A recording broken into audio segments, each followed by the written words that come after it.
Hello student, তোমরা যারা ক্যালকাটা ইউনিভার্সিটির আন্ডারে কলেজের ছাত্রছাত্রী আছো এবং তোমাদের সিবিসিএস সিলেবাস অনুযায়ী সেমিস্টার 4-এ রাষ্ট্রবিজ্ঞান পাস কোর্সে সাপ্লি আছে, তোমাদের জন্য আজকের ক্লাসটা খুবই গুরুত্বপূর্ণ।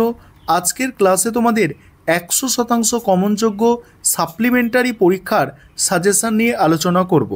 দেখো, তোমাদের 15 নম্বরের প্রশ্ন মডিউল 1 থেকে আমি মোট এখানে 4টে প্রশ্ন রেখেছি। মডিউল 1 থেকে আমি মোট 4টে প্রশ্ন রেখেছি। তার মধ্যে প্রথম দুটো প্রশ্ন মোস্ট ইম্পর্টেন্ট এবং প্রথম দুটো প্রশ্ন করলেই একটি প্রশ্ন কমন আসার সম্ভাবনা অনেক বেশি। কি প্রশ্ন? প্রথম প্রশ্ন হচ্ছে আন্তর্জাতিক সম্পর্ক চর্চায় মর্গেনথাউয়ের বাস্তববাদী তত্ত্ব আলোচনা করো। পরের প্রশ্ন আন্তর্জাতিক সম্পর্কেও প্রসঙ্গে বিশ্ব ব্যবস্থা তত্ত্বটি পর্যালোচনা করো। তারপরে আছে প্রথম ঠান্ডা যুদ্ধের বিভিন্ন পর্যায়গুলি আলোচনা করো। আর নেক্সট আছে আন্তর্জাতিক সম্পর্কে বিশ্ব ব্যবস্থা জ্ঞাপক তত্ত্বটির প্রাসঙ্গিকতা আলোচনা করো। এবার মডিউল 2 আলোচনা করব। তার আগে যে বিষয়টা বলার আছে, তোমাদের জন্য একদম কোয়ালিটির স্টাডি মেটেরিয়াল তৈরি করা হয়েছে, বেস্ট কোয়ালিটির স্টাডি মেটেরিয়াল, যে লিখলে যাতে তোমরা ভালো নম্বর পাও, কারণ তোমাদের সাপ্লিমেন্টারি আছে সেই কারণে।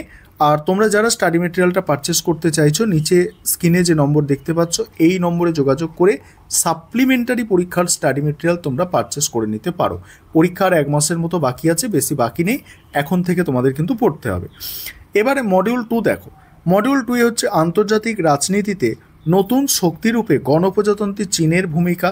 নেক্সট ভারতের পররাষ্ট্রনীতিতে জোট নিরপেক্ষ আন্দোলনের গুরুত্ব।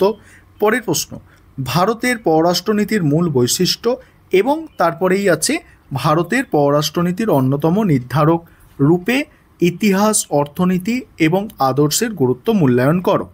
এবারে দেখো, তোমাদের 10 নম্বরের প্রশ্নের সাজেশন দেখে নাও।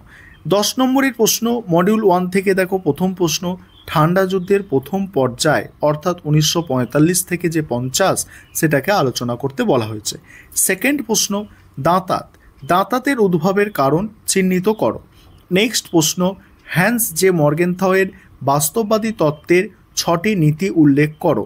নেক্সট আন্তর্জাতিক সম্পর্কের আলোকে নয়া উদারবাদের গুরুত্ব আলোচনা করো। এবারে মডিউল 2 এর প্রথম প্রশ্ন সোভিয়েত ইউনিয়নের পতনের কারণগুলি আলোচনা করো। নেক্সট ঠান্ডা যুদ্ধের অবসানের প্রধান কারণগুলি ব্যাখ্যা করো। নেক্সট একবিংশ শতাব্দীতে আন্তর্জাতিক রাজনীতিতে রাশিয়ার ভূমিকা আলোচনা করো। নেক্সট ঠান্ডা লড়াইয়ের পরিসমাপ্তির কারণ রূপে সোভিয়েত ইউনিয়নের পতনের ইতিহাস বিশ্লেষণ করো। পরে আছে দেখো আন্তর্জাতিক রাজনীতির প্রেক্ষিতে ইউরোপীয় ইউনিয়নের বিকাশের ধারা সম্পর্কে টিকা লেখো। এই হচ্ছে তোমাদের টোটাল সাজেশান। এগুলো তোমরা করো, 100% নিশ্চিত থাকো এর মধ্যে থেকে তোমাদের 100%-এর বেশি প্রশ্ন কমন আসছে পরীক্ষায়।